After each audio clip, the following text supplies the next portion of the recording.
Hello, this is Hero of Legend, and welcome to the first edition of Hero of Legend's Nintendo Discussions podcast. I'm your host, and with me I have... RK64 on Sonic Stadium, or RK128 on NeoGAF. And today we're going to be talking about Nintendo. Yep, and it's just the two of us this time. We previously worked together on two podcasts featuring discussions about the Sonic 25th anniversary party, so check them out on YouTube, which is already on my channel. And yeah, today is just all Nintendo. All Nintendo, all the time. Exactly. So, first topic, I would like to cover today's announcement of Darksiders Warmastered Edition for Wii U, PS4, Xbox One, and PC. But can I say Warmastered is such a great title? I know they just with Darksiders 2, they did Darksiders 2 Definitive Edition. It's just okay. Let's make our name special and interesting. Okay, let's just add War and instead of remaster. That sounds great. I thought it was going to be like something like Warfinitive or something. Warmastered sounds a little better than War. Yeah. Yeah, I like it. It's actually a really cool name. It actually rolls off the tongue more than Definitive. Well, the Definitive is more funny. Yeah, it is more funny because it's a more terrible pun.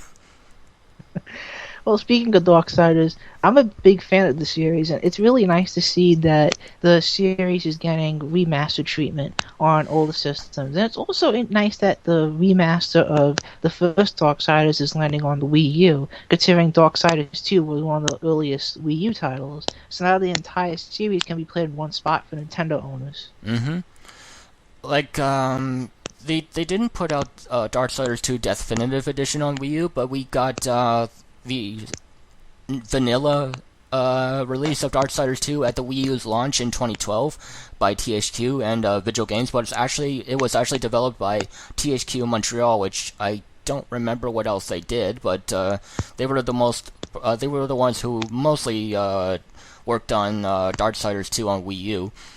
And yeah, and unfortunately, there was a lot of technical issues with the Wii U version. Apparently, I don't even remember where I read this, but I think it was just from hearsay on GAF or whatever, that the Wii U version of Darksiders 2 was supposed to get a patch by Vigil Games, but unfortunately, they were shut down before the patch ever got released. So, I know, it was... I'm still mad about that to this day. However, even though Nordic Games, who owns the IP now, and is releasing Warmastered Edition on all systems right now, they actually, instead of giving Wii U owners the Definitive Edition, they actually allowed Darksiders 2 to be in the recent Friends of Nintendo Humble Bundle for, like, pennies. So I remember you told me on Twitter you got the game, and do you like it so far? Yeah, I played, I think about a half hour or maybe an hour or so of it, and so I really like it. It definitely needs more polish. I mean, everyone will say that, but it's a pretty cool hack and slash, and I really enjoy the cutscenes and the characters so far. The voice acting is really good too. I like the voice acting. All the Darksiders games have good voice acting, with the first game being noteworthy as there's a character, I forgot his name, but he's attached to War's arm. He's voiced by Mark Hamill, who is the Joker. Well, everyone should know him as Luke Skywalker. Exactly. So, I mean, the Darksiders series to me is the first one is basically The Legend of Zelda: Ocarina of Time meets God of War, and for some reason portal guns, like late in the game, but okay. But Darksiders 2 is a more if Darksiders 1 could be linked to the 3D Zeldas like Ocarina of Time and Majora's Mask, Darksiders 2 can be like linked to the original Zelda a bit more because it's more open. It's this big open world you can explore, and there's a big focus on exploring the world around you, getting all the collectibles, and just it has also Diablo-like systems where you collect different types of weapons and armor. And I think Darksiders 2, you make a good point here where it has some issues, but I think both games are reasonably enjoyable and well-done action-adventure games. So basically like Breath of the Wild. You know what? I think I said this somewhere, but it's nice that we Nintendo Wii U owners have a Zelda-like game to play this season on the Wii U with Yeah, Darksiders. yeah, and with Zelda coming out in sometime next year, I bet in March, alongside the NX's launch. So it's something Nintendo owners can play for the holidays. Yep. Because what do we have otherwise? Paper Mario? Oh yeah, Color Splash. Oh boy, it does honestly. The Color Splash doesn't look that bad, honestly. It's so. I mean, everyone wants it to be the Thousand Year Door too, and I want it that way too because I loved Thousand Year Door when I played it all those years ago. I love the original Paper Mario and Super Paper Mario a lot too. I think the problem with Color Splash is that no matter what, it's a very similar situation to Metroid in the sense that both IPs are really mismanaged by Nintendo. Yeah. As people expect one thing from the IPs, but they get another thing, and people aren't happy with the other thing that Nintendo really wants to do. Yeah. At least in the case that I think I said this somewhere on Gaff, but I look at Paper Mario and Metroid in a sense that I really enjoy both franchises, but there's other titles that kind of supplement those games if you want a more authentic one. Like, I don't know if you played South Park: The Stick of Truth, but that game has a lot of mechanics that feel lifted right out of Paper Mario. Its look is out of Paper Mario. Obviously, it's a lot more mature, quote unquote, compared to Paper Mario. Obviously. It's a really good RPG. And with Metroid, this year there's Axiom Verge, and it's coming out on Wii U. I'm not sure they gave them a release date for that, or if that's already out. But that's a really good Metroid-like game Wii U owners can play. Then there's Song, and even though people have issues with Federation Force, I played the demo of the game that Nintendo put out on the eShop. Yeah, I did too. The controls feel one-to-one like Metroid Prime. I haven't played the GameCube version of Prime 1 in ages, like basically since '02. I have Trilogy on Wii U, so I don't remember how the controls were in Metroid Prime on GameCube. But Blast Ball was actually pretty okay. I mean, it's really hard. It took me the second match to actually narrowly win.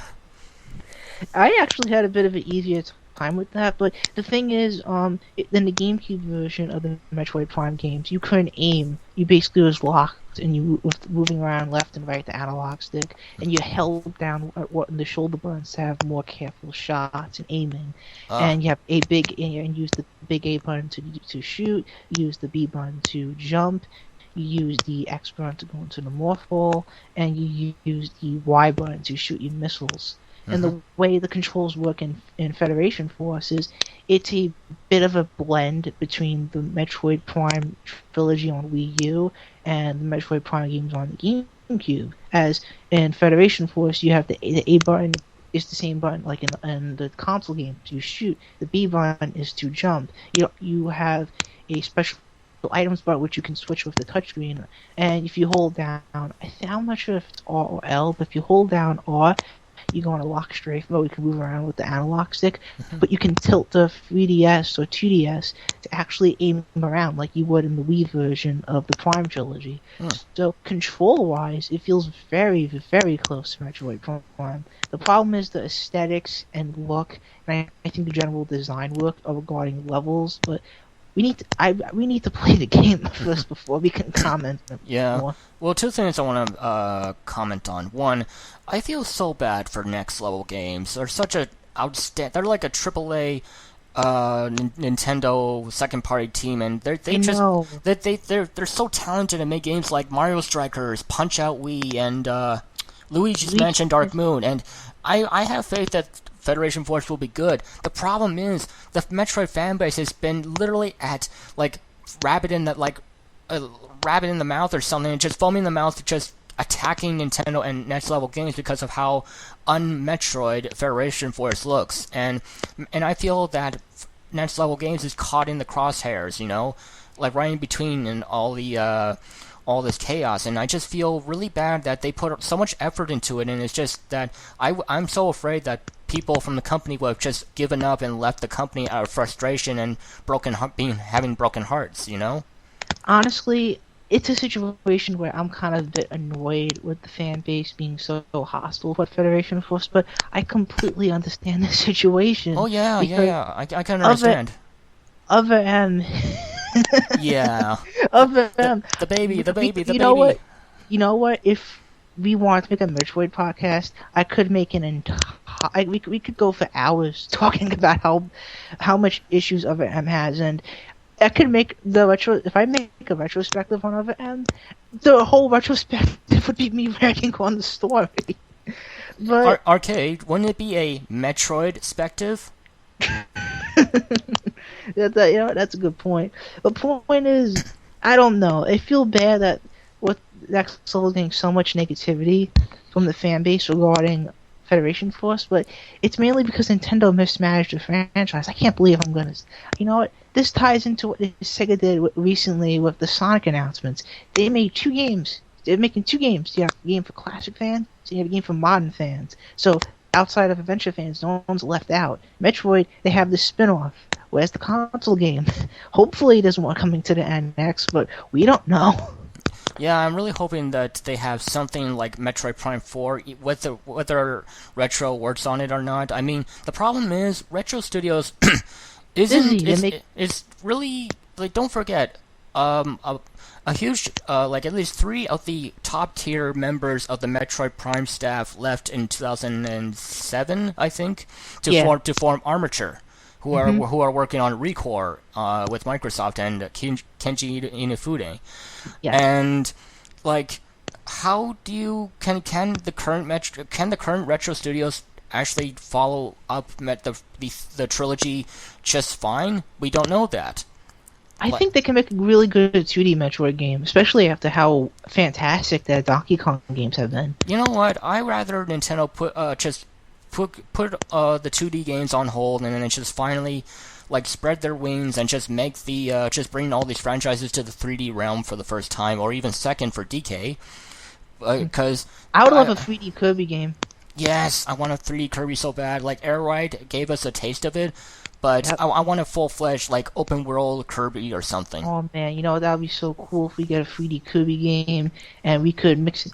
That would be, what would be really cool if they did a 3D Kirby game. The copy abilities, they could be there's so much usage they could use. Like imagine, say Kirby could equip a certain amount of copy abilities at once and store them. Like how some of the 3DS games had Kirby, the touchscreen store different copy abilities, but you could swap between them. Like say you could use Whip Kirby to swing across a gap, or you could use Fire Kirby to activate switches and objects, or maybe even bring in some of the mechanics the other Kirby games did, like for example, the Robobot. Yeah, I tried the demo a couple days ago, and the robot is fucking fantastic.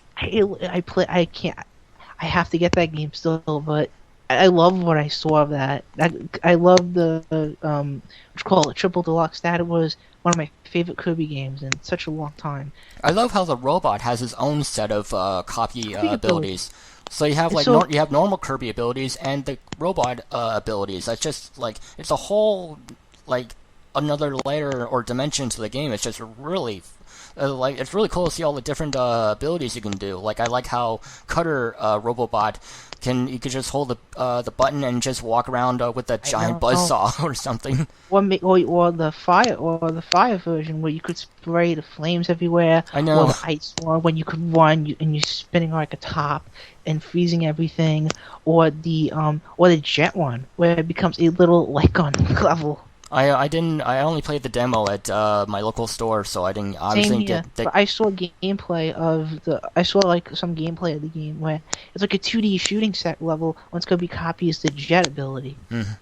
Well, I'm still disappointed that they made it for 3DS and not Wii U. Can you imagine like a Robobot in like full beautiful HD graphics and whatnot? That could have been sick. Well, maybe we'll get to this when we talk about the NX. But yeah. In the future, that might happen. Maybe. Next 2D Kirby game, portable and console. Yep. What else? Oh yeah, I was gonna say that I think the reason why we're getting games like Color Splash and Federation Force is probably, and something that I've noticed for a while now. I think with the Wii U's floundering and the 3DS being like in the last quarter of its life, I think Nintendo has sort of not lost its touch, but I think just got a little lazy because they're in that transitional period, especially with Iwata's sickness and subsequent passing. God bless his soul. And with the NX coming up, and hopefully when that comes out, Nintendo will finally be back to their ass-kicking ways, like in the Wii era and whatnot, where they just came out with hit after awesome game. Nintendo was in a very good spot when the Wii came out, because from late 2006 to early 2008, and if you want, we can argue later 2008, thanks to games like Animal Crossing and Wario Land Shake It, the Wii was on fire. We got Zelda, Wii Sports, Excite Truck. I like Excite Truck a lot. Excite Truck's so fucking awesome. Exactly. Then we got Sonic and the Secret Rings. It has issues, and it could be argued it's not a very good game, but I like it. Then we got stuff like Mario Galaxy in the fall. We got Mario Strikers Charge. Prime 3, exactly. We had in early 2008. We got Brawl. Smash Brothers. Brawl. We got Mario Kart Wii, and 2010 was my favorite year for the Wii. The more I think about it, Country Returns, Epic Yarn, GoldenEye. And you know what? It was then we also got Mario Galaxy 2, Sin and Punishment 2. Oh yeah, Punch Out. That was in 2009. Yep. Then we also got that was also some of the best years for Nintendo's third party. Don't forget about the Mario Sport games. Like, we didn't get an original Golf or Tennis, but we did get Strikers Charge, Mario Super Sluggers. I love Strikers Charge. That was so much fun. Sluggers I also really liked. I know people had issues with it, but I actually really liked Mario Super Sluggers.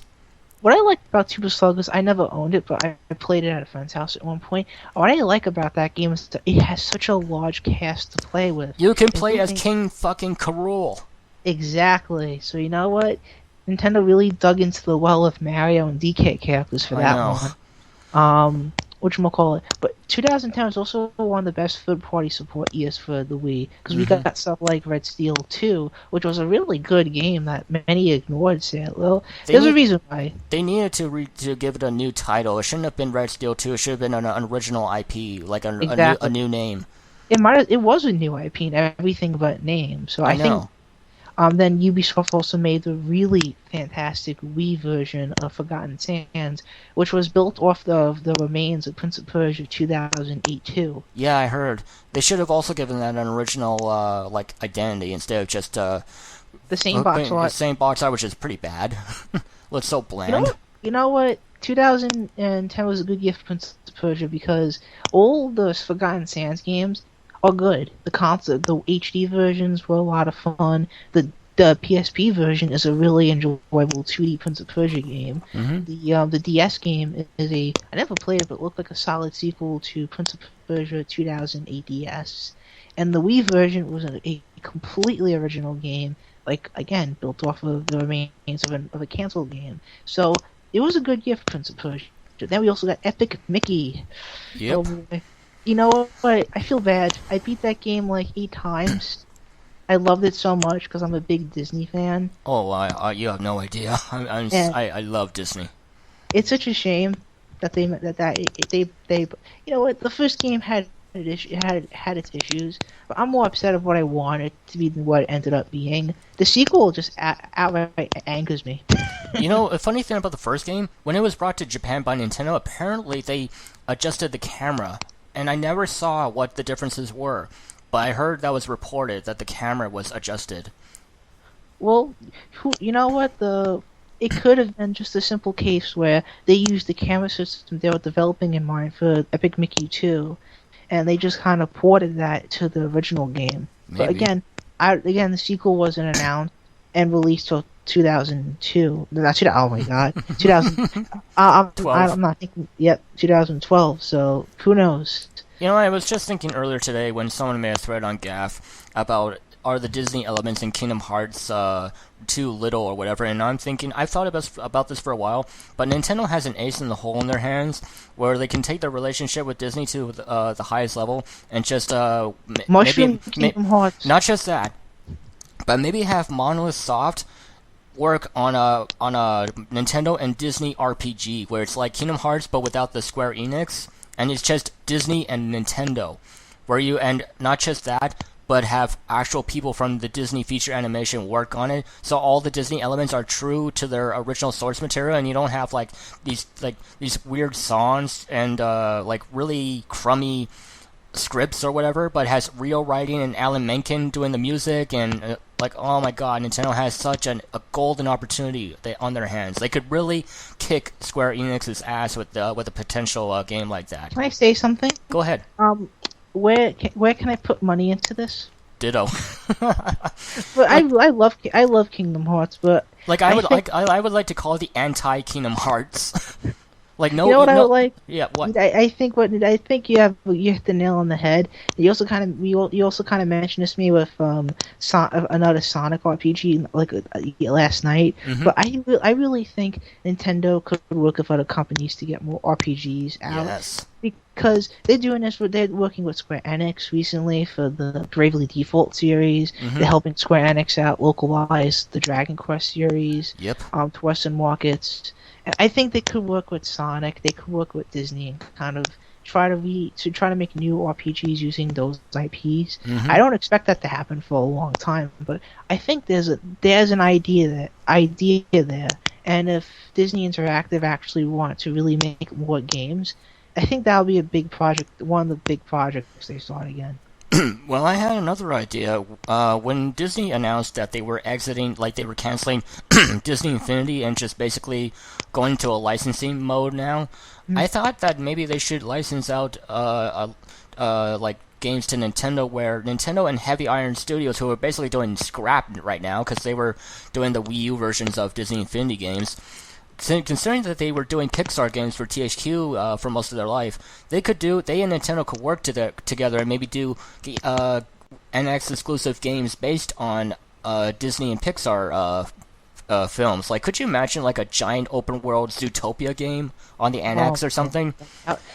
Heavy Iron. I don't know the quality of their recent games, but I really enjoyed their 3D SpongeBob games back in the day. Yeah, exactly. SpongeBob movie game by them was really good. And Battle for Bikini Bottom was a lot of fun. I never got to play that. Yeah, the slide. It was the one music track that always comes to mind is when SpongeBob Sandy, Patrick is sliding down, and there's a riding level, and it's just a rock track, like ding ding ding ding ding ding, and I'm like, that was a really good music track, and both of those games, the movie game and the Battle for Bikini Bottom, both of those games are very authentic to the source material. Mm-hmm. Yeah, a lot of the voice actors came back. The world looked like a nice, like a 3D version of the cartoon, and they do a good job with SpongeBob. And it's a shame that I think the recent games they made haven't been very good. Well, they haven't done a whole lot of their original material, just ports. Like did you ever try Truth or Square? No, I did not. That was also by them. Was that good? I don't know. No one really talks about it. It's a shame, because if that was a good game, I missed out. It was on most platforms: Wii, 360, DS, PSP, not PS3 for whatever reason, but it came out in 2008, I believe, and it was Heavy Iron's last SpongeBob game. and for whatever reason, it actually supported Wii Motion Plus on Wii. That's odd, but I think maybe the reason might be is because all the control, I remember reading about the game regarding its controls. The motion controls of the Wiimote would map to different things. Like, you shook the controller to do spin attack, you flicked it up to jump, you flicked it down to do a ground pound. I'm not sure if that is the case, but maybe the reason why Motion Plus was supported was to make those actions more responsive. I have no idea. I've never seen it actually demonstrated, so who the hell knows? Exactly. But again, back to your point, Heavy Iron, Disney, Nintendo, that could be a good idea. And now that Disney Infinity is sadly canceled, they could go ahead and do that. Have you looked into all the scrapped content of Disney Infinity? I honestly haven't really cared a whole lot about it. I only have the first one on Wii and Wii U, But I'm talking about like 3.0 was canceled. yeah, I know that. I'm talking about the series as a whole. I just haven't really kept up to date on it. Like I saw like the Finding Dory stuff, but that's about it. Okay, well, I've been writing about it on the FreeWire site I write for, and so much stuff what they had planned. They had like these giant figures for characters like Lightning McQueen from Cars, Darth Vader, Hulkbuster, Iron Man, Hulk, Jack Skellington, Elsa from Frozen. There were going to be these giant, not giant, but bigger figures that have light up when you plant them on the base, and they would have different combat abilities. Mm-hmm. So in case of Jack Skellington, he'll have a moveset very similar to the 3.0 characters. There's going to be a Moana playset based on the upcoming Disney movie coming this fall, and that looked to have like Wind Waker like elements because the main character was walking toward the ocean, the water was moving away, so maybe a sailing element would have been incorporated into the game. They had plans for a Star Wars Rogue One playset, whatchamacallit, and they also had some new Marvel characters planned to pop up, like Doctor Strange and Spider-Gwen.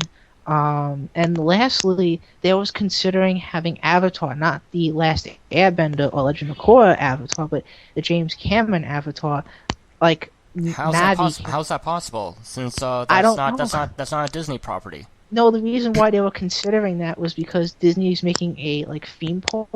I don't know what they're doing, but they're making a theme park or an attraction based on the Avatar franchise. And Avalanche was like, maybe we could work with this.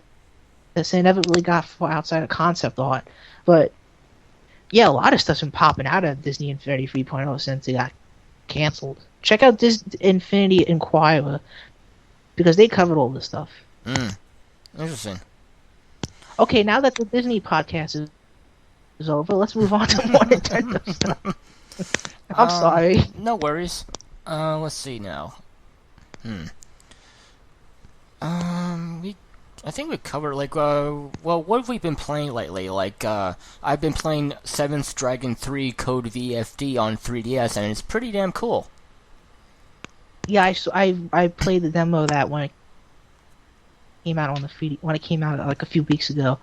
I really like the demo because first off, the art style is on point. The music is very good. I like how one of the hacker characters looks like Beat from Jet Set Radio. And I think the translation is pretty good because Atlas did the translation work, I believe, and the characters are pretty funny. And even though I only played the demo, it got me interested. So if I get around to getting the game, I'm looking forward to getting it.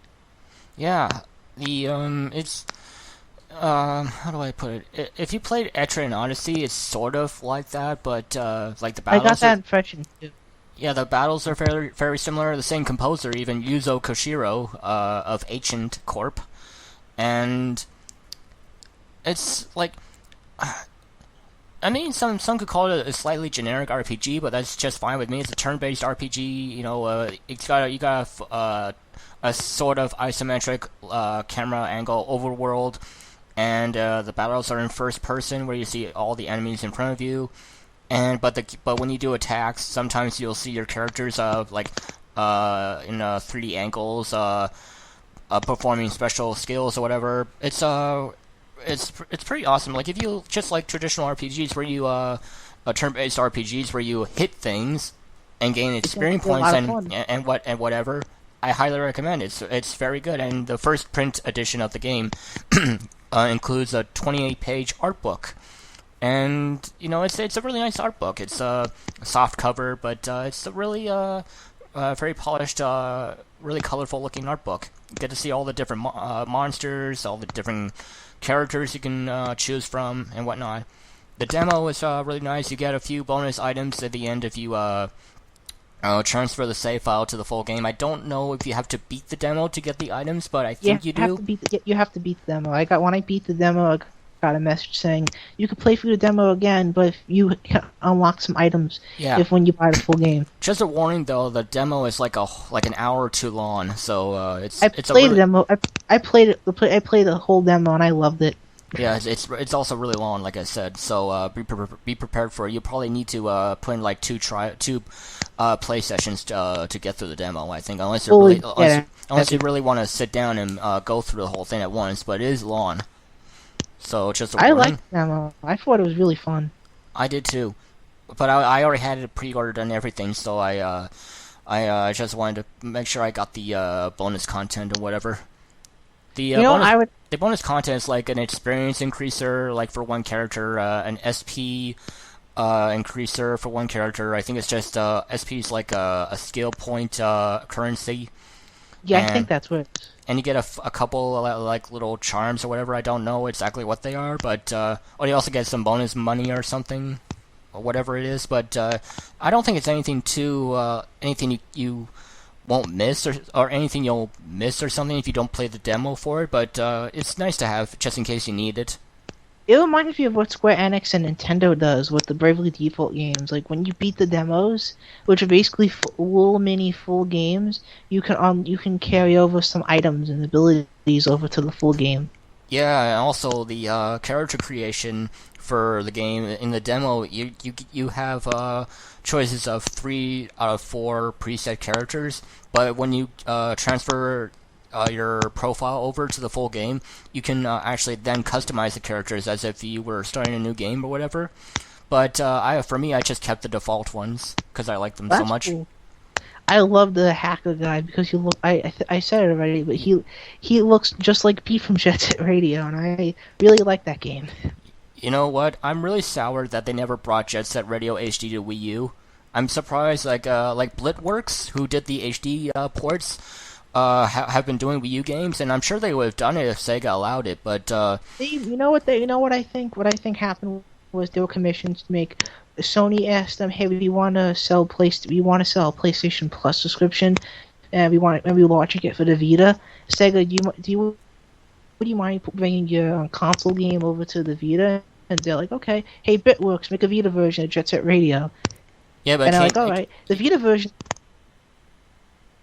Yeah, the Vita version is very solid with it running at native resolution, having touch controls.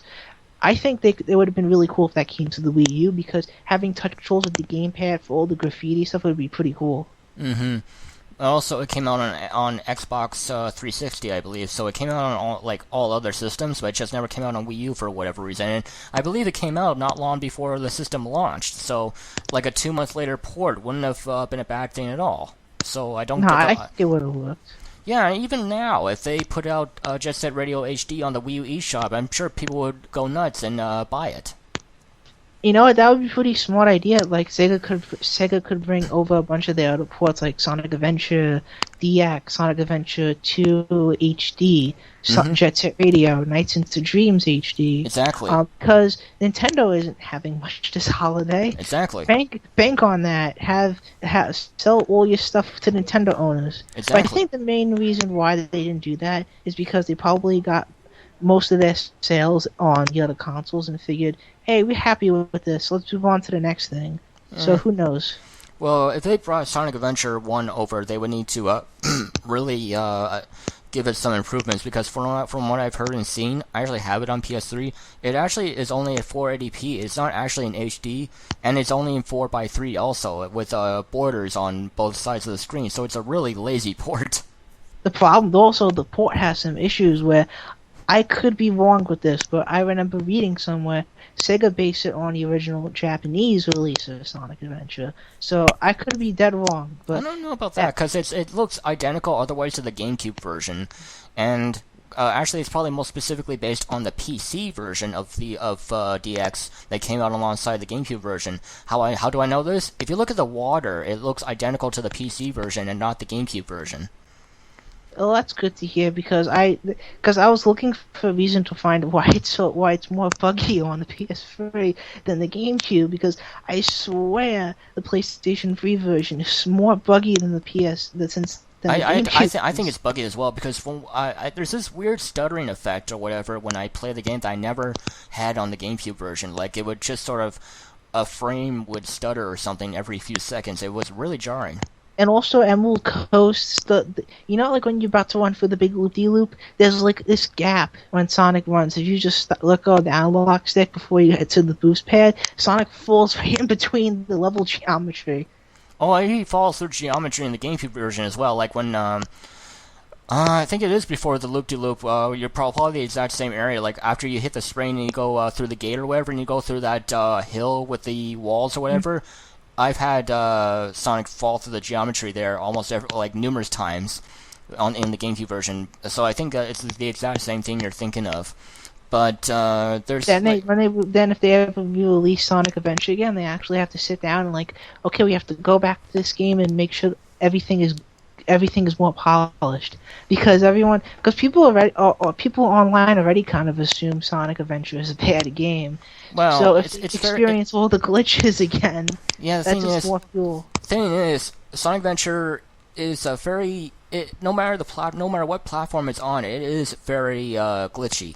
Like not 06 bad, not by any means, but at least it's an awesome game underneath it all. But yeah, I think at this point it almost needs a remake, or at least some kind of readjustment or like rebuilding. Like even if they use the exact same assets or whatever, like the same geometry or whatever, it needs like an all new engine or whatever just to make sure everything is nice and polished.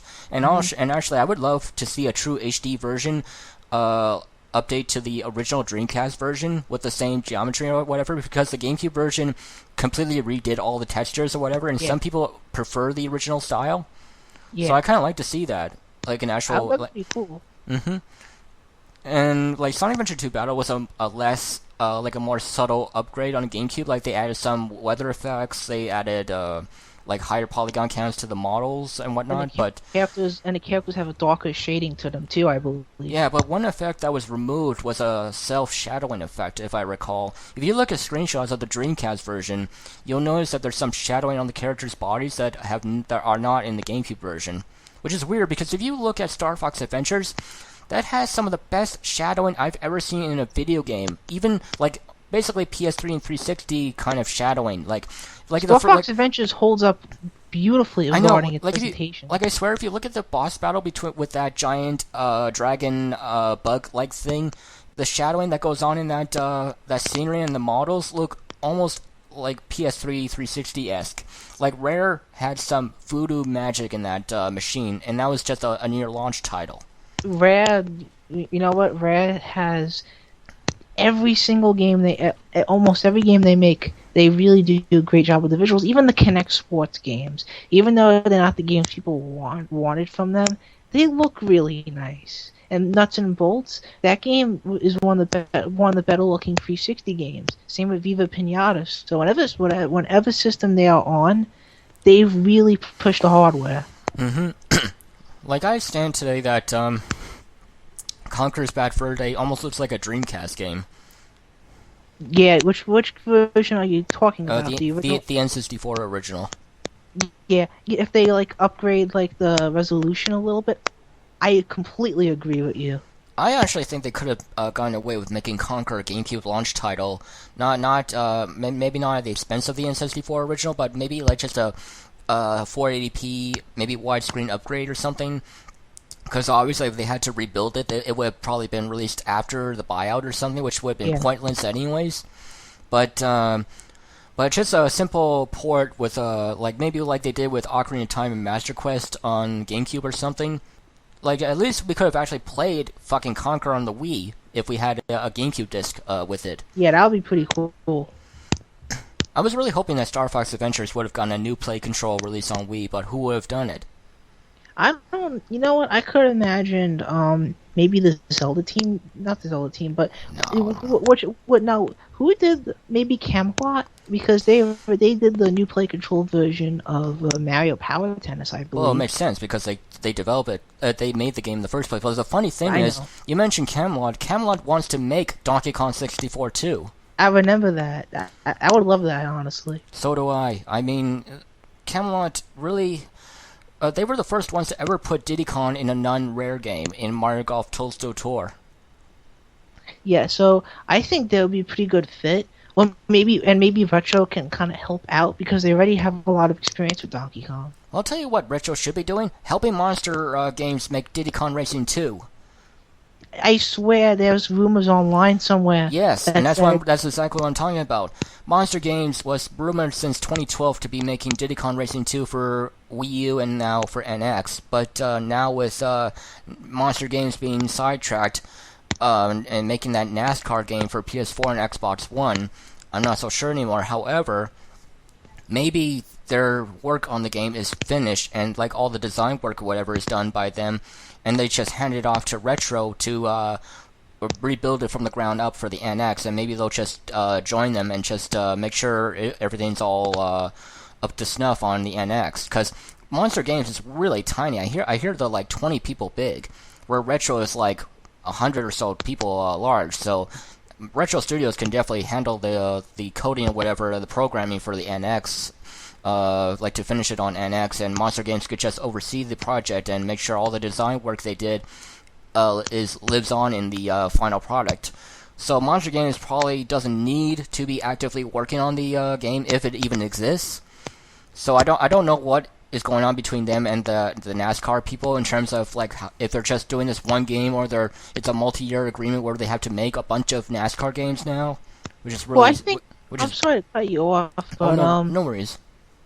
They have a I believe they have a great relationship with Nintendo, because not only were the ones to make the 3DS version of Country Returns, which is really good. It's impressive how well the game runs on the 3DS, honestly.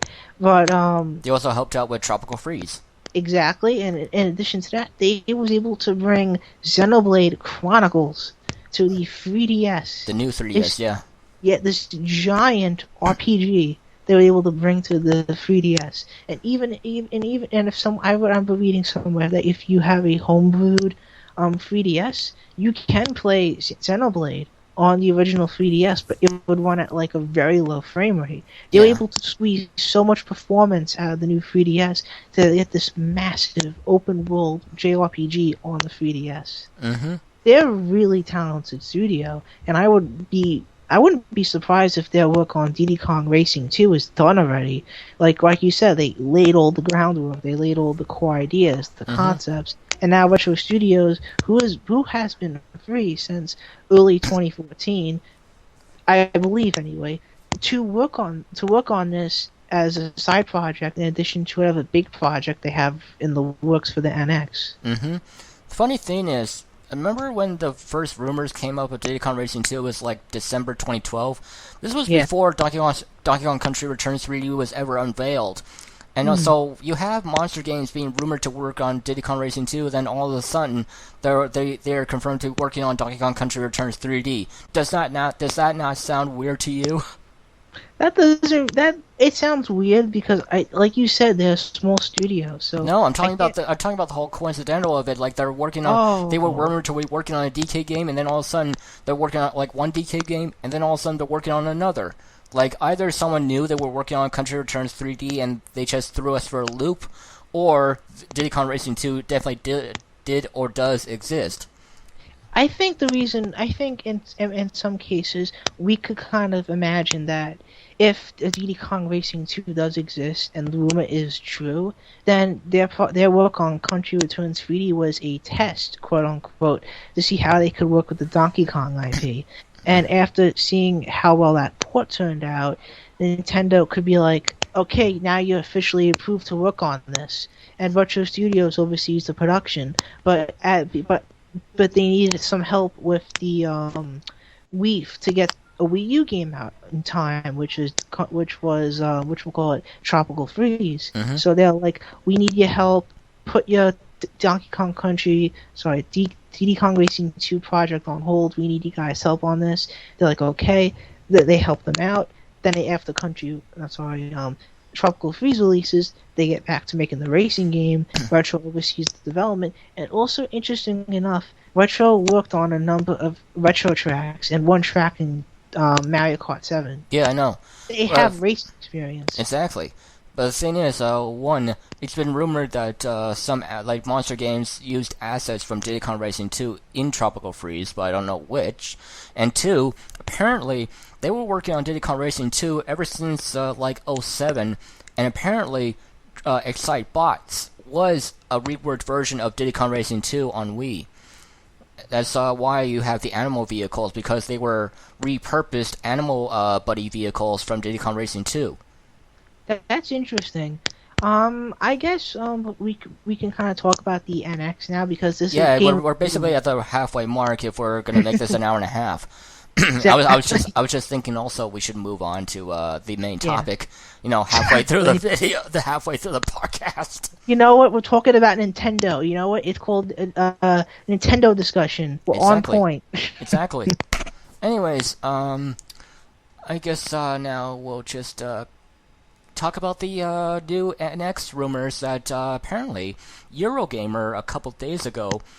Actually, was it yesterday or 2 days ago? I don't remember. I think it was 2 days ago. You're right. It was 2 days ago. Yeah, 2 days ago on Tuesday. They posted up 2 articles. One detailing about the NX as a whole, and another by their subsidiary Digital Foundry, talking about the technical aspect of the NX and what about its like the chips or whatever. And we'll get to that in a second. But the first things first is that the NX is rumored to now be officially a hybrid. Even though apparently a lot of people are saying Iwata said no, it's not a hybrid, there's been actual evidence saying that he did not quite say that. It was just sort of like maybe kind of maybe sort of sometimes. Like it's sort of like you could take it any way, but not if straight up face value of being no, it's not a hybrid. So no, he never actually said that, but anyways, it seems to be a hybrid. It's a portable system that apparently can be inserted into a docking station of sorts, where it connects to the TV and can be a home console of sorts. But apparently it has 2 detachable controllers or whatever from whatever side. I have no idea. I don't think they were actually that descriptive of what the actual thing looks like. Most pictures. Regarding the controllers, there's 2 different things on the left and right side. Yeah. I was getting to that. I was getting to that where I'm sorry. No worries. I was getting to that where a lot of illustrations have come up. I don't know from the same people, but where it's a screen with 2 almost Wiimote-like devices on the side of the thing, where you can detach them wirelessly. But I don't know how that's going to work, especially because they would be uber simple controllers in that case. So they're just a circle pad and 4 buttons. Kind of need to be more than that to be an actual controller, unless they're going to go NES style controls or whatever. So I guess I think that I have a lot of because Eurogamer wouldn't be posting this if there wasn't proof. Oh yeah, they have source. So I think I have a very good feeling that this is what Nintendo wants to do with the NX, and it lines up with a lot of stuff they kind of talked about over the years, like uniting their development teams into one cohesive whole, so the handheld and the console teams. And it's such an ingenious way to avoid the infamous Nintendo drought, where Nintendo has, because the spread so thin between 2 consoles or 2 systems, they can't. One platform lacks games, while the other one is overflooded with games. And I think that Nintendo putting everything in one device is such a great move for a couple of reasons. One being, it's going to be the Nintendo system for the next couple of years. So you just buy this one thing and you can play everything. You don't have to buy it really is the all-in-one entertainment system. Exactly. Doesn't that sound familiar? Exactly. It makes a lot of sense in re-releasing the NES this fall. Yeah, the NES Classic Mini, that looks awesome. It does. Whatchamacallit, it makes, we're going back to the NX, I think it's such a great move, because people who, I'm in the camp that I love Nintendo games, and I grew up with Nintendo, but I can't really afford 2 Nintendo consoles. I was able to afford a Nintendo 2DS, and I love my 2DS. And while I appreciate and respect all the great games on the Wii U, I'm not interested in buying a Wii U because I don't have the funds for that. If I go out and buy this Nintendo NX thing, I could be like, I'm getting everything Nintendo. So I feel like this is going to be so cool. And the second thing is, I'm envisioning this thing being like a second PlayStation Vita, if that makes any sense. Regarding indie titles, Japanese developers being signed on, because the PlayStation Vita, I do not expect Sony to make another PlayStation Vita. I Oh love yes, Vita. I think we could sort of take a few minutes to talk about that. About like Sony's position with regards to the handheld market. They're done. They're done. They tried twice. The like I know it's like three strikes are out. No, they tried twice. They did okay with the PSP. They really like they failed with the Vita. I mean, losing Monster Hunter really like just did it ended it. It just stopped. It ended them before they began. You know? Not. You know what? It's not even that, Hero. It's that the Vita is such an odd situation because it has a lot of success now with smaller developers. Indie studios love working with the device. Japanese third-party developers like Integrate, Complete Heart, Atlas, NIS America. All these studios like working with the Vita and get a lot of success from games on the device. You read NeoGAF. I'm pretty sure. Did you ever look at the upcoming PlayStation Vita games, Fred? I never participated in that thread. And the thing is, it grinds my gears that so many Japanese developers just flock to the Vita despite the 3DS selling like multiple times more than the thing and had like multi-million sellers. You know what? You want to know why I think that? The reason why I think that is when it comes to Nintendo devices, regarding the 3DS, it's a great system, but it isn't as powerful as the Vita. So a lot of the games these Japanese studios make, target like higher end visuals or have open worlds. I don't think like if you're talking about like Nippon Ichi and Compile Hard or whatnot, their games are never technologically advanced and all that. I mean, especially back in like 5 years ago. You know what? I'm just gonna say one thing. Do you think a game like Galgun would find success on the 3DS? Honestly, I don't even know if it's finding success anywhere. Like, didn't it do poorly in Japan on the Vita and PS3 or whatever? I don't know how well it did in Japan, but the basic point I'm trying to get at is Japanese games. Some games like Dragon Quest, Final Fantasy, Bravely Default, the big major games release on the 3DS still. But the smaller Japanese games or the mid-tier Japanese games sell on the PlayStation Vita, and the Vita and the 3DS are such great platforms to own, as both libraries don't overlap each other. Each one has their own things, and it works out really well. But I own them. I love the Vita. I own my Vita since not like a year or two after launch, and I agree it has problems, and that Sony could have done a little bit more. But it has found its footing within its user base, and me and many other Vita owners are relatively happy with the console because the indie games are coming, Japanese games are coming, so on and so forth. But going back to the NX for a bit, the reason why I was bringing up the Vita is that since Sony isn't making a second PlayStation Vita, or at the very least I really don't expect them to, when the NX launches next year and studios start not making Vita games, there's a good chance that they'll start looking at the NX and start releasing games on that. Exactly. Mainly the indie studios, because I could see a lot of indie studios making games on the NX, and since the NX is going to be a hybrid, it's going to work very similar to how the PlayStation Vita and PlayStation 4 work, whereas there's this cross-buy system, or better yet, one-buy system. You buy the game once, you can play it on both things. Or at the very least, I expect the NX to be another platform Vita games come to, because they could benefit from the NX audience.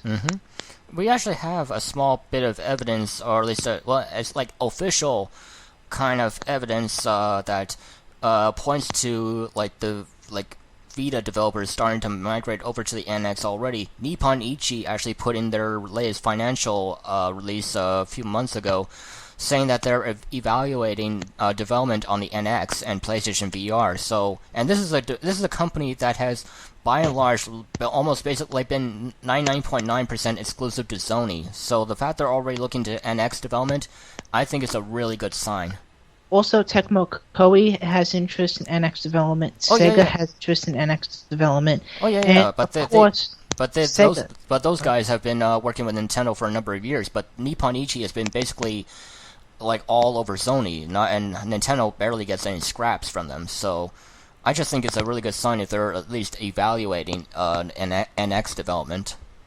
I think that's a good point too, because the NX I think has a very good chance at being a big success in Japan, mainly because of its portable nature. Oh, the system is basically like has Japan written all over it. It's basically what Japan loves. Like Japan is all over mobile devices and portables in general, and the NX could really just gobble Japan all up. It's just like if Nintendo plays their cards right, it could be huge. I think so too. I think it also gives interesting context to the Sonic NX announcement too, because I think this would be a good segue to the power levels of the NX, as I think you brought up a good point on this in the NeoGAF thread, but it could be its own original version, but it could just be a direct port of the PlayStation 4 Xbox One PC version. And plus, it was announced that Legend of Zelda Breath of the Wild is coming to the NX. Oh, yeah. And also Just Dance. So it really the pieces start connecting. Because remember what you was talking about with the controllers attaching off? And how they look like the Wiimote? How do you play Just Dance? You wave the Wiimote, you wave the Wiimotes around like an idiot? Well, the thing is, like they're saying you can use like mobile devices as controllers now for the thing, and like the Xbox One and PS4, I don't even think they require any motion controllers or anything. They use the camera. I believe they use the cameras. Those systems have for Just Dance. The Wii actually, if you don't have a camera, you could use the Wiimote controls, I think. Actually, now that I think about it, I think the NX might be the first portable system to ever get a Just Dance game. I don't think that there was ever one on DS and PSP or 3DS. No, I don't think so. So that's another thing to consider. Which is weird. Who would play Just Dance on a portable? Of course, people could just take their NX with them to like a party. They just dock the thing on like the center of they just dock the thing on a table, and everyone just dance. That's actually a good point. I was making a joke, but yeah, I could see that happening. Yeah, back to Sonic NX. As you said, I theorized that it could be like an original version. What I think would work, and I think I talked about this in one of the Sonic podcasts, where I think Unleashed for Wii could have been a much better game if it was by the Colors team instead of Black Knight happening. It was a custom built Wii version of Unleashed by the same team. Because what we got instead was a Wii version was more or less the writers team, and I really liked it, but it could have been a whole lot better. I agree. So I think this could be what they're doing here, which I think might be the best of both worlds. Like if it was just a downport of the PS4 and Xbox One version, it could look a little rough around the edges, and I mean it'll be impressive, especially if they did it as good as like Street Fighter 4 3D Edition. But yeah. But I think it would just be a lot better if they did a build from the ground up, and I mean a real McCoy, proper budget, proper time and care, especially if it's not coming out for another year and a half, and if they already have it. It's also worth considering that whenever in the trailer it said made by the Colors and Generations team, maybe it could be looking at a situation where Sonic Team is split up in half again, and the Generations team is making the PS4, Xbox One, PC version, but the half that made Sonic Colors is making this NX version. That'd be a really good idea. I mean, it's just also how much more manpower do they need, especially with the more powerful hardware nowadays. So I don't know how they would handle this, but we'll have to wait and see, I guess. I just really hope we don't get a terrible DIMPS version of the game, because I'm pretty much through with that. You know what? I look at it this way: DIMPS has made a Sonic game since 2013. They're busy with Street Fighter V now. If anything, if they're making another Sonic game, they have had so much time. They better make their own Sonic games again. I want to see like the true successor. Sonic Rush 3. Actually, Colors was sort of Rush 3 when you think about it. I know, but I meant like a Sonic Rush 3 titled. Yeah, that would be really cool. But actually, I would prefer Advance 4 myself. But that's just me. I think Advance 4 would be pretty good, because that could basically be like I liked Advance Free, but that had some issues. I think having a nice blend of the free Advance games or a port of the Advance games to the 3DS by them would be a really nice treat to 3DS owners next year. I suggested a bit ago that they should let M2 do a Sonic Advance 3D collection. Well, that'd be pretty cool, Can you especially imagine that? since, With enhanced resolution, not like enhanced resolution, but where like they use the added area of a field of vision where you see more of the environment to take advantage of the 400 by 240 resolution, and with all the 3D effects added in, like in the classic games. yeah, that'll be really cool. But I guess they won't do it because it's probably too late by now. But who the hell knows? You never know. That might be. I don't. We're getting 2 Sonic games next year, but it wouldn't be crazy to expect the 3rd Sonic game to be announced at some point. Sonic tends to have multiple game releases every year. Like this year, we got two different versions of the Olympics game, and we're getting Boom, Fire, and Ice. So, and since the Olympic games might as well be completely different things on the 3DS and Wii U, that's technically 3 Sonics. So I wouldn't be surprised if we get another Sonic game next year. Whether it's its own original thing or a port, we don't know. We'll have to wait and see. So back to the NX. We talked about like the detachable controllers. What else? What about the cartridges? Yeah, the cartridges. I don't know. There's a whole lot to talk about with the carts because, I mean, if we're gonna I think it's rumored right now that the cartridges might be 32 gigabytes in size, Yeah, that's what the rumor states. which is actually really good, especially for a portable system. I know it's not like 50 gigs like the PS4 and Xbox One, but 32 gigs is actually pretty damn modest if I say so myself. I think since I'm looking at this as a handheld, that is a big step up from the PlayStation Vita, which is 4 gigabytes for its original cart size, and it was just announced recently that one of the Mobile Suit Gundam games is being released on 2 Vita carts in Japan. Which is silly in my opinion. But whatever. But the point is, games are 32 gigabytes is a big jump from the amount of space normal 3DS and Vita games already get. If we're looking at this as a handheld, if you're looking at this as a console, I could see issue of console ports, but considering how I don't expect this to have PlayStation 4, Xbox One graphical abilities, it does line up with what we saw from the 360 PS3, Wii U type of games, if that makes sense. I mean, it's already higher. It already has more space than Wii U discs, which were 25 gigs. So that's a very good point too. I mean, the only game I think that ever had issue with that on Wii U was Xenoblade Chronicles X, where they had to put in data packs on the eShop for people with the retail copy would have to download to get better performance and whatnot. Well, the reason why that is because of whatchamacallit, the game's loading. Yeah. The loading because the disc can't spin fast enough. So they give the data pack option so people could have the game load fast. I wonder if Tokyo Mirage Sessions did this too, but I'm not sure. I haven't heard such a thing. Okay. So yeah, that is a good point. So what else? Maybe we could speculate what Nintendo game might be making on the NX. Actually, I want to move on to the first to the Digital Foundry article where they talked about the technical aspects of it. Okay. Primarily, that it's going to be running on, at least right now, the NVIDIA Tegra X1 chip, which is supposed to be probably one of the most top of the line mobile chips on the market right now, which only came out last year. Yeah, that was a good deal. I mean, I think that the NVIDIA Shield runs on that, and there was cases like Resident Evil 5 runs on it, Sonic 4 Episode 2 runs on it. So high-end games, but PS3 level games can run on the thing.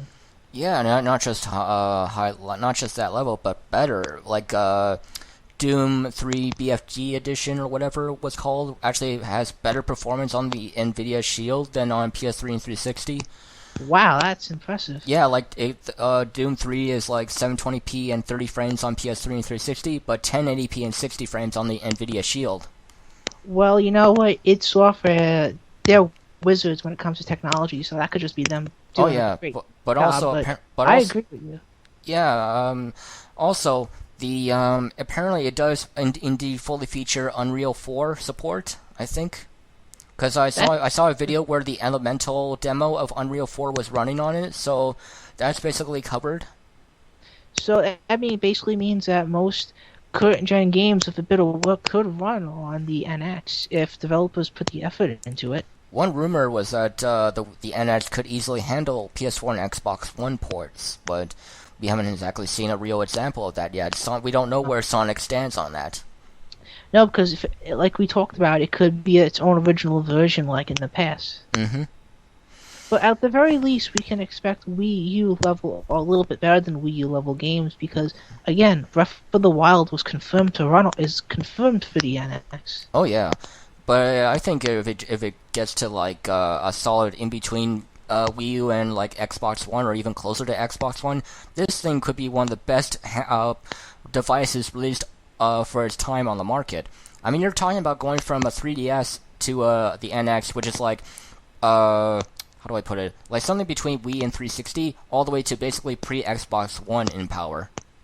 That's crazy. So I mean, I wonder what the battery's going to be for the thing.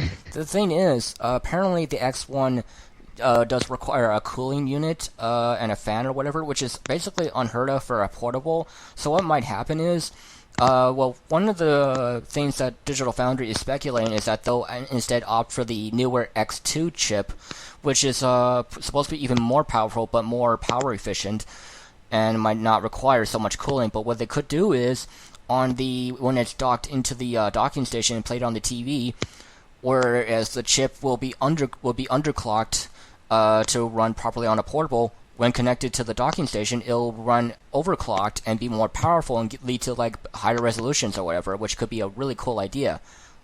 Though the overclocking thing was my and other people's speculation, not Digital Foundry, but the X2 chip was their speculation. So, well, I think you make a good point because handhelds don't normally have fans. So if they have a fan in the docking station, that would be a way to kind of get more power out of the system. Yeah, and ensure that, say for example, maybe NX console only support titles to be available, but you can play it on the go, and the visuals will take a hit, or something along those lines. I think they need to do this to make sure they do this right, because I don't think people want to play a really trashy downgraded version on the go, and as opposed to, like, as long as it gets them like a proper version of the game on the console, that's when played on the TV, that's fine. But I don't know, it's like playing for example, Final Fantasy 15. You play it like on PS4 when connected to the docking station, but on the go, it's really choppy and ugly, and I don't know. That could be a bad idea.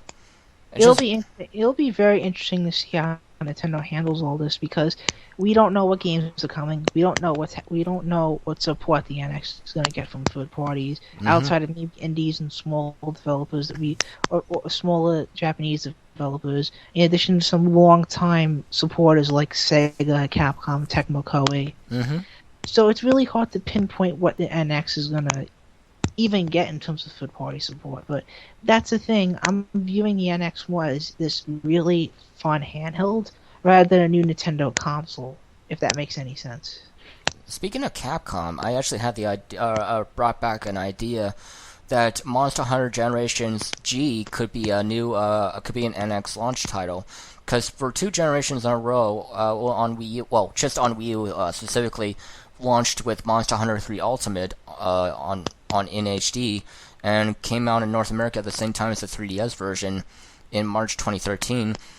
But Monster Hunter Generations on 3DS came out in North America just this last month. And the thing is, whereas Monster Hunter 4 Ultimate had graphical enhancements on the new 3DS, Monster Hunter Generations did not.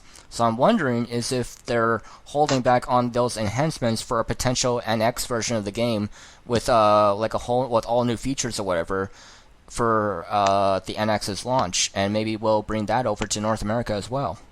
I think that's a good point, because Digital Foundry actually made a video covering that, and eventually they basically said the frame pacing, which is like in controller input stuff, is better on the new 3DS, but the original 3DS there's been issues with that. So I think you make a good point where whatchamacallit, Capcom releases a better version of the game in time for the NX's launch, and they kind of bill it with more features and characters or something.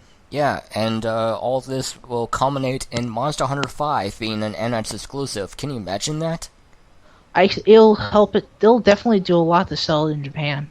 Oh yes, but I'm just imagining how amazing that game will look on the NX. Like just, like how Monster Hunter 3 looked so good on the Wii, and like some of the Monster Hunter games have been a little hit and miss on 3DS. Like I personally didn't think Monster Hunter 4 looked all that good on the system, but 3 Ultimate did, and Generations actually looks really good on the thing. I think the Monster Hunter game, I'm not the biggest fan of the series, sadly, but from what I saw of the games running on the 3DS in the past, it's a good-looking series, and for the type of game it is, with the how big some of the levels and worlds can be, I think it's impressive that they get it to run on the 3DS. Like, I have Monster Hunter 3 Ultimate on 3DS and Wii U, actually, but I've been playing mostly on 3DS, and it looks really good, and it's a lot of fun on the system. It has a special lock-on feature to compensate for the lack of a second stick without the Pro or the new 3DS, and it actually works very well. You don't swing. Not using the claw to control the camera. Well, actually, sometimes I use the bottom screen D-pad or whatever to use the camera, so that helps too. But there's also like an L button lock-on feature or whatever. Oh, that's cool. So yeah, once you try it out, it actually works really well. But on Wii U, the problem is the text is so bloody hard to read. Is it small? Very small. Well, it's most likely a direct port of the 3DS version with some minor touches here and there. I actually think I compared the two, and it actually is. I think the text in the Wii U version is smaller for the screen than on 3DS. Like if you blow up the 3DS screen to match the Wii U version or vice versa, I think you'll find the text is actually larger for the resolution on the 3DS. That's crazy. To me, the Wii version had the best of both worlds, where the text was perfectly clear and all the HUD aspects were very clear and visible. On Wii U, it's just way too small, and this is a complaint from almost everyone I've heard talk about it. Okay, that's very interesting to hear. Speaking of Capcom, there's also the rumors about a new Mega Man game from them. The one based on the TV show. I'm more open to the TV show because I actually enjoyed Ben 10 in the past. I never watched that. The original series isn't that bad, and the Omniverse reboot not a reboot, but a continuation they launched like a year or two ago was relatively decent. So Man of Action makes decent cartoons, and I think the Mega Man cartoon has a good chance of being good. But why? It's a shame they're not calling him Brock. They're calling him Aki. I don't get it. But whatever. But anyways, the game, Capcom is making it. It's not a third party. It's not like a Western developer. It's Capcom. So I have a lot of hope that it's like a 2D Mega Man game that many want to see, especially after the recently released Legacy Collection on the 3DS and PS4 and Xbox One PC. They know that's the Mega Man people want to play, so I think that's going to be the Mega Man game we get, just this time in a new styling based on the new show. I'd rather we just get Battle Network 7 on 3DS. I would like that too, honestly. I think that would be pretty cool, but I think they're going to just try to make another classic game, or they're going to make a 3D Mega Man platformer, but lifting elements from every single incarnation. Like, giving Mega Man his ability, giving Mega Man the ability to dash and wall jump like X. Maybe having the chip system from Battle Network, the hub worlds and whatnot that you saw in Legends and so on and so forth. Obviously, that's not the Mega Man people would want to play, but I think they're trying to unify all the different incarnations of Mega Man with this new reboot, so to speak. I wish they would just revive Mega Man Legends 3 for 3DS. I mean, people will go apeshit for that. I would love that too. I mean, I recently went played the Legends games because they came on PlayStation Network, and I loved those. It's just, I don't know. I trust Capcom's not going to mess up Mega Man, especially after the cancellation of 4 Mega Man titles in the past. How much do you want to bet they might actually, one, never announce this game, or two, they announce it but cancel it anyways? I don't think they'll do that. They already know the fans don't look like them with Mega Man. They're not gonna spit on fans' face again. Well, as an achievement, they managed to put out Legacy Collection, so there's that. I don't know. I kind of blame Inafune for the whole lack of Mega Man because I would imagine that Mega Man, there were so many Mega Man games that came out in the past, like around the 2008, 2009, that they Capcom basically was like, listen, we can't make any more. You know how much funding we're running low with? And Ifune's like, I want more Mega Man. I want more Mega Man. And they're like, fine. He knows his money stuff. He's a businessman. Let's make more Mega Man. Okay, go. Okay, let's look at the sales. Okay, the classic Mega Man 9 and 10 sold well, but the ZX and Star Force games didn't do as well as we would like. Okay, let's hold off on some more Mega Man games. Hey, I have an idea for Legends 3. I have an idea for Mega Man Unlimited. I have an idea for first-person shooter Mega Man with Metroid Prime developers. I have an idea for Mega Man MMO. And they're like, get out of here. Get out of here. We can't afford you anymore. Go make your own Mega Man thing. And they're like, all right. Hello, everyone. Here's Mighty Number 9. Yeah, and it turned out that Unifune was the one crying like an anime fan on prom night. Okay, so, long story short, this new Mega Man game, I have a feeling it's coming to the NX. It's gonna be promising. I hope it's good. Okay, I guess you want to move. Would it be okay if we moved on to what Nintendo games you want to see pop up on the NX, or did we leave anything out regarding NX rumors? As for the rumors, I don't know if there's anything really missing. We covered, like, the tech, we covered, like, most of the general rumors or whatever. Okay, so, I guess I'll just give my brief thoughts on what I would like to see Nintendo make. Yeah, sure. I personally would like to see Nintendo make a 3D Mario game in the vein of Mario Galaxy, because Galaxy 1 and Galaxy 2 are some of my favorite 3D Mario games, and I would really love to see the production values that the Galaxy games have, because I love the orchestrated score those games had. The space aesthetic was such a beautiful aesthetic. Like, I still remember launching the first time I launched Mario landed at Good at Galaxy, and I'm like, man, this is fantastic. I hope that Breath of the Wild is a really fun Zelda game, and I have every belief that it's going to be a great game. I love all the little touches it has. Like, there's a physics system in place where if you kick a boulder or something, it rolls on the ground. I like how fire is dynamic, where you could light fire on the ground and the wind blows it toward like foes, and there's a big explosion if it hits the barrel. I love the more open nature it presents. I'm interested in how they're handling voice acting, but overall, the Zelda game looks incredibly promising, just in general. And I just want, and regarding other Nintendo franchises, I think we're going to be seeing a Smash Brothers NX port. Oh, yeah. Because that is such a safe game to make. Because they already have the Wii U game done. Just upres some of the 3DS stages. Maybe add another character or two, like the Inkling, because Splatoon is such a big hit.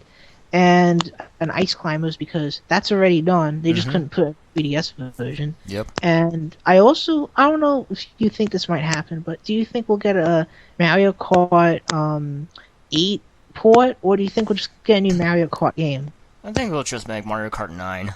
I don't know. Okay. Just, like, they have the assets there, they can easily just, use as a blueprint or whatever, like the engine's there, the character models and everything are there. They just need to like bump it up a bit for the NX hardware, and obviously like they don't even need to worry about rebuilding any of the Mario Kart 8 courses for retro tracks. Like, they could just port them over and up the resolution and the quality a little bit.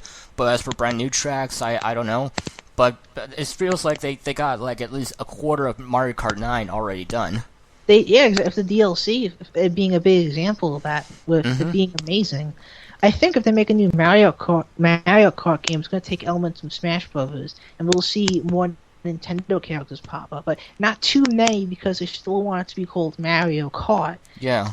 I think we'll see like maybe Link, Kirby, Samus, Pikachu, Falcon.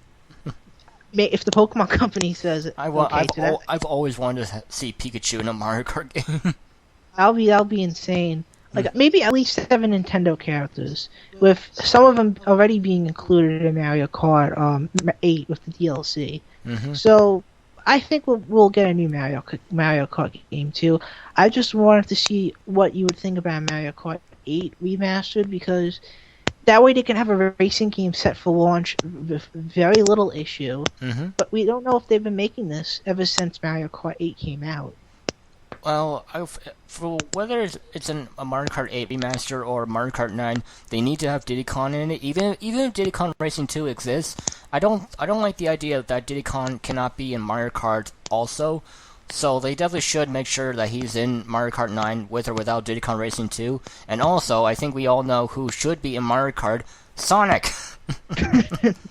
Gotta go fast. And I'm so sick and tired of this stupid notion that Sonic doesn't need a car. Bullshit. He wants to be competitive. I know that everyone wants to see him. Fair. He wants to be fair. I mean, he has his own racing franchise now, and people are all over it. So why can't Sonic just be in his own kart?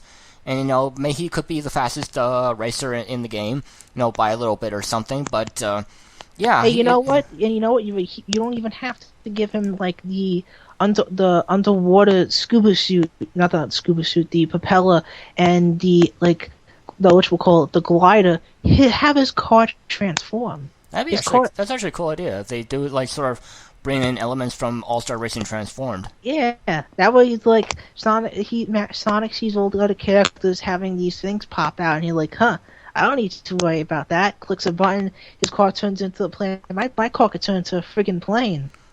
But the thing is, they need to do that for only one, his signature car, since they can't exactly do that with every single cart in the game. No, I know that. I'm just basically saying that'll be a fun gimmick. Yeah, that'd be a really cool idea, for Sonic's specialty car. Yeah, it'll also be interesting to see if they bring if other Nintendo franchises join. This kind of ties into things, maybe a Green Hill track. That'd be cool. Oh yeah, Green Hill's own track. If it basically most characters, whenever they're in a Mario Kart game, they have their own signature stage in the game. Yeah. So clearly, Green Hill will be Sonic's pick. Oh yeah. Or Emerald Coast or something. I think Green Hill. I wouldn't mind Green Hill, even though I'm sick to death of seeing Green Hill Zone in every single Sonic game nowadays. I think it would be a really good opportunity, especially to see what the Mario Kart team can do with the setting. Yeah, that'd be pretty cool. I could easily. That would be really, because I loved what they did with the F-Zero track and Animal Crossing tracks. But also, I think one game any Sonic and Mario fan wants to see is a true Mario and Sonic platformer on the NX. You know what? I hear you say that a lot, and I think that would be such a great idea. The thing is, I wonder who would make it. Would Nintendo? Because Nintendo has their 3D Mario team busy making the 3D Mario title, and Sonic Team has already announced that there's the 2017 project, and if what we're talking about before with the NX version maybe being made by the team that worked on Colors being the case, then it kind of spread a little thin. I think we will see that crossover platform in the future. I just don't think we'll see it within the NX's first year.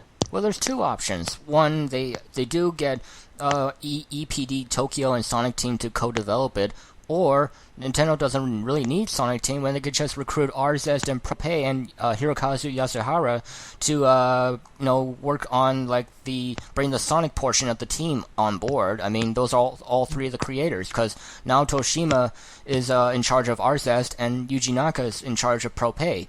So and Yasuhara just recently left NST. No one knows where he is right now. So Nintendo can bring all three of the creators together and make sure that they can sort of be the Sonic portion of the development team. That's a very good idea. I just don't think we'll see the game within the first year of the NX, but I do think it might happen at some point, especially considering how successful the Olympics games have been. Oh no, it won't be the first year. I mean, we definitely will not see it next year. I mean, with Sonic 2017 coming out and maybe the new 3D Mario for NX might come out next year, it would probably be like 2018 or 2019. We don't even know. Yeah. So, I really hope it happens regardless when it happens. It just needs to happen, and it needs to be like treated as a AAA, like a Mario game. Oh, it will. If Nintendo is going to be involved, they're going to be taking it very seriously, I would imagine, because that would be the big platforming game of the year for them and Sega. Oh yeah. So, like especially I wouldn't worry so much. Like they definitely also need to make sure that Yuji Naka and Shigeru Miyamoto are like tag teaming in the game.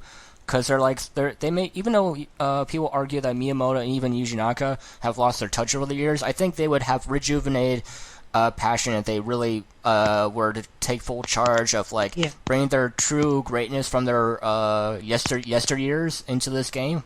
Yeah, I think you know what? I think Miyamoto does his best work when he can just kind of work on new IP or just do something very creative he really wants to work on. Yeah. Because in cases like Paper Mario or Star Fox, you kind of get the impression that he wants to do something different with these IP, but what he wants to do doesn't reflect what fans want. Yeah, exactly. So if he can do something creative and different and fresh, Mario is a perfect template for that, because Mario is kind of like Kirby, where you could just throw Mario in any situation. As long as it's quality and polished, it can work really well. Yeah, I mean, Miyamoto, when Miyamoto is at his best, he is literally like the god of video games. And I don't think that's an exaggeration. I mean, this guy created Zelda, he created Mario, he created Donkey Kong, he had his hand in so many classic Nintendo franchises. I mean, the guy's status is not to be underestimated. Exactly. So when he's interested in something, he does a really great job on it. And Yuji Naka, I mean, a lot of people there's a lot of debate whether or not how much he really should be credited as being the creator of Sonic or whatever. Like he was just mostly the programmer in the original Sonic, but I guess when he actually got to more creative duties, like in Nights into Dreams and whatnot, he really showed he could do some solid shit. I agree. I mean, I never doubted Yuji Naka's abilities, because Sonic Team was always on fire during the 90s, because they made so many original IPs. They did such great work on Sonic, and Yuji Naka was involved with everything during that time period. And regardless on how people view the adventure games now, the adventure games were incredibly impressive when they launched, and I love both adventure games a lot. And they made Billy Hatcher, which was a really inventive take on 3D Mario. I know, it's one of my favorite games of all time. It's so fucking good. I know, it's basically Mario with an egg. I mean, how could you mess I always wanted to see Sonic be done in a Billy Hatcher sort of way, in a sort of Billy Hatcher gameplay style, but just faster.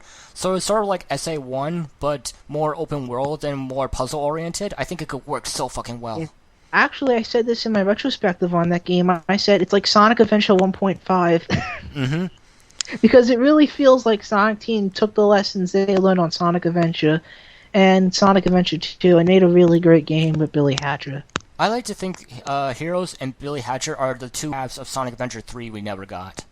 You know what? I honestly think that is the case too, because both are really great games. Yeah, neither of them are actually SA3. I mean, Heroes was more of a straightforward point A to point B platformer. Heroes is basically Sonic the Hedgehog 2, the 3D platformer edition with team-based mechanics, because that's what it felt like to me. Sonic Heroes felt like Sonic 2, but in 3D. Does that make sense? Sort of. I probably think as Sonic 3 and Knuckles is more of a comparison, but maybe, I don't know. Okay. Well, either way, it feels like a 2D Sonic game in 3D, and it felt like the first attempt to bring the Genesis-like look to 3D Sonic. Oh yeah, and I honestly think it's probably the best attempt they ever did to bring the classic Genesis style visual style to 3D space since the original Sonic Adventure. Because if you look at Sonic Adventure, it actually feels like a true It does. a true transitional title from the Genesis to the modern era. Sonic has his physics. When you roll downhill, you roll down faster. When you roll uphill, it's slower. When you spin dash off a hill, you launch super high in the air. I know the adventure game's physics were like some of the best things about the game, and Sonic the physics are like non-existent nowadays in the series. Like Colors, Unleashed, whatever, they barely have any real physics to them. Well, the benefit those games have though is that they lack the classic Sonic feel, but at the same time, it proves that if you make a great game with solid level design, you don't have to worry about having that feel. The problem is when Sonic Team tries to replicate that feel, but they are not 100% there. I think also, like, Generations, it's more like a pale imitation rather than feeling the true spirit of the classic games, if you know what I mean. Like, oh, sure, they have classic Sonic. Oh, sure, they have all these stages from the classic era, but it just feels like a pale imitation. Whereas Sonic Adventure 1, even though it didn't have a single classic stage in the game, it felt more like the actual spirit of and soul of the Genesis games than even Generations, if you know what I mean. I know what you mean. Generations worked really well for me, mainly because the feel wasn't there, but the level design I felt was mostly present with classic and modern Sonic, especially with modern Sonic in stages like Seaside Hill and Sky Sanctuary. You have the multi-tiered level design from the Genesis games in 3D, especially Seaside Hill, because there's this one section after you do the after you go through. I'm not sure what part of the level it's in, but in some part of the Seaside Hill level for modern, you hit a spring or you go down a loop-de-loop, and if you pass by the loop where a certain icon pops up, you either go in the go-kart section, ripped from the Seaside Hill or Ocean Palace from the Heroes, or you go down onto a whole separate platforming section underneath everything. You know what I think another thing is? Sonic Adventure 1 was the very last Sonic game ever made by Naoto Oshima, because he left right after the game finished development to form Artoon with a bunch of folks.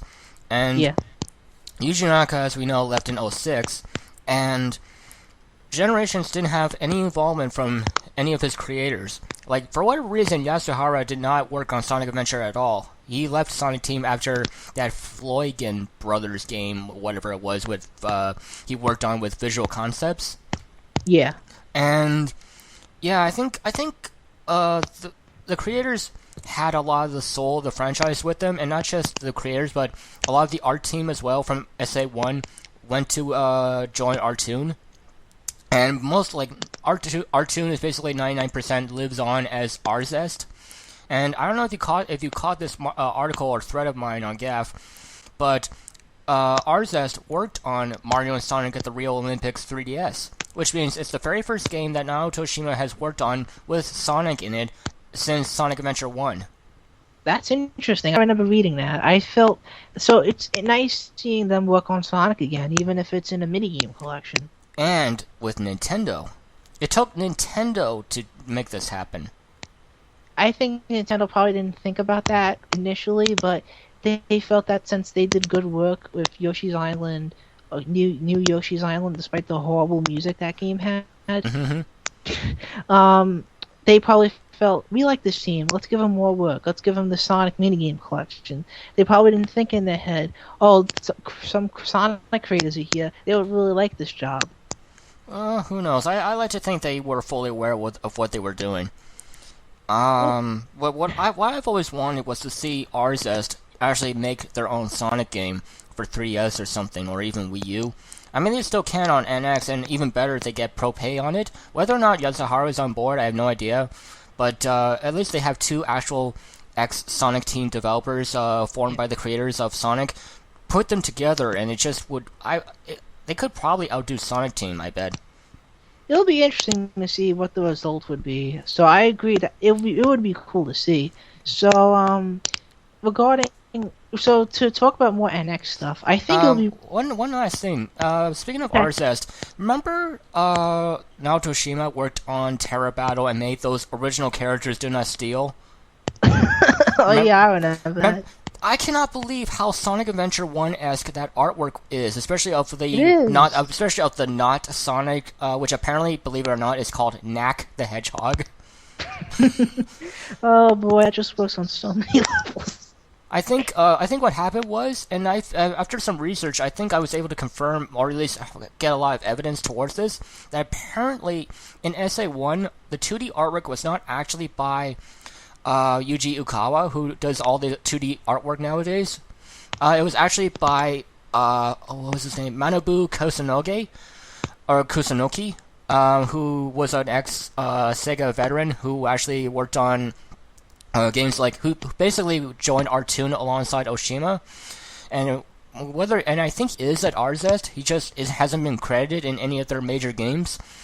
But he did, apparently is, how do I say this? I think what happened was Yuji Ukawa, the initial sketches and design work of the 2D art and 3D artwork in SA1, but then Manabu Kusunoge did the finished up the artwork, which is why the Terra Battle not Sonic characters look so much like that work. That makes sense. Even more than his modern work, because if you look at how curvy and all that those designs were, they look like straight out of Sonic Adventure 1, not the modern Sonic stuff. Yeah, I agree. That makes a lot of sense. And the CG artwork is the same thing. If you look back at the CG artwork for Sonic Adventure 1 of how colorful and how bright and all this, like this sort of like just wondrous look to it that it had despite its time period. Like Sonic Adventure 2 barely had any CG artwork at all. And what CG art you saw of the game was very different. That was why also because that same person, Manabu Kusunoki, did the CG artwork in that game, and he went on to do the CG artwork for games like Pinobi and Flame Smash at Artoon. Okay, that sounds interesting. The guy has such an amazing style. I can link to you some of the work he's done, and it just looks. I would love to see Sonic look like that, especially the Flame Smash artwork I have. It looks so fucking good. So please send that to me because I would really like to look at some of this stuff. Absolutely. So I guess I'll be interested to see them make a Sonic game, but in order to switch gears a little bit, yeah, to the NX. Yes, the NX. I would be interested to see what Nintendo would do with an NX Metroid game. We touched on this a little bit before, but I'm just wondering what type of Metroid game would they make? Would they make like an Other M2? Please, before people get upset, I'm not talking about like another story like Other M game. I would not want that. I'm talking about like gameplay wise, 3D, like Samus in 3D again. Well, I think they should just do Prime 4 and just make sure like. That's basically what everyone's begging for at this point is Metroid Prime 4. Whether or not the same director is even involved anymore, which he won't be because he's at Armature, as I said. So, like, everyone wants Retro to do Prime 4. Just let them do it and see how that goes. And if it doesn't do well for whatever reason, they could just say, well, people said they wanted it, they apparently didn't. So, you know, give it 1 minute. I'll be done very soon. Oh, okay. Okay, I'm sorry about that, man. What was that? I'm sorry. What was that? I've been on for too long. Should we end it soon? Because it is basically an hour and a half. Yeah, that sounds good. Any concluding thoughts? I guess my last thoughts would be, I hope Nintendo does a very good job with the NX, and that I have a very, very good feeling about it. I do too. I think there's so much potential, especially with the Japanese support. That's what I'm really holding on to, that Japan goes all over this thing. Because the Wii U and 3DS had especially Wii U had no support whatsoever, and 3DS, like especially in the later half of its life, just had very slow amounts of support, just like mostly like sequels to previous years' games, which just got very boring after a while. Yeah. Like Seventh Dragon 3, for example, was a breath of fresh air because that was something that wasn't on 3DS before. So I wanted to see more of that, not more of just iterations. I really didn't like that at all. So yeah, I'm really hoping for really like like basically DS levels of Japanese support, because I never really got to enjoy the DS as much as I wanted to.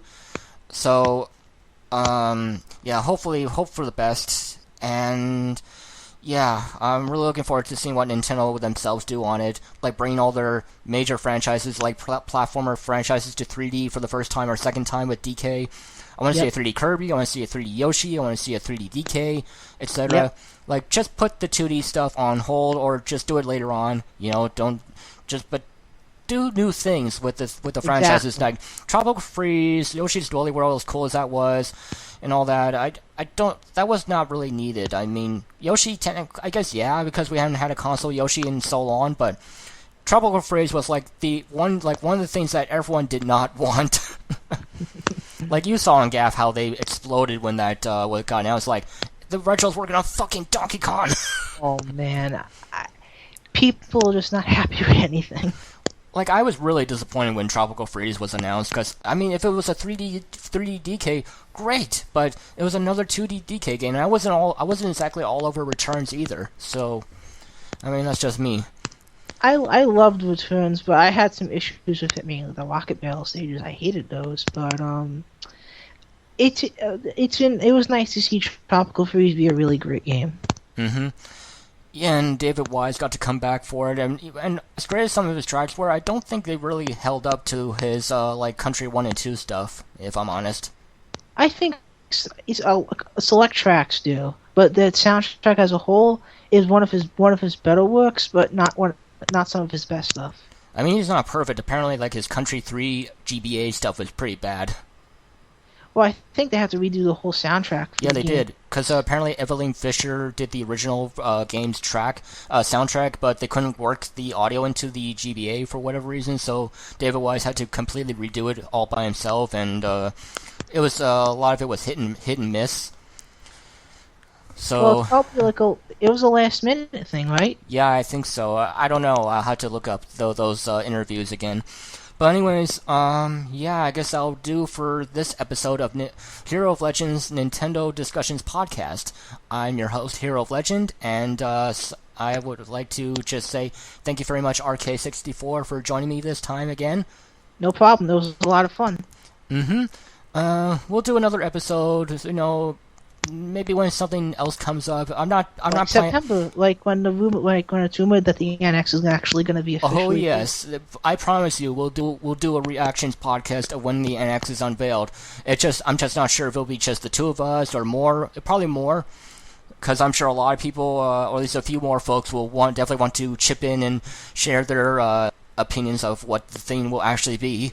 Especially what we'll probably get some game announcements with it too. Oh yes, I'm at the edge of my seat for when that day comes.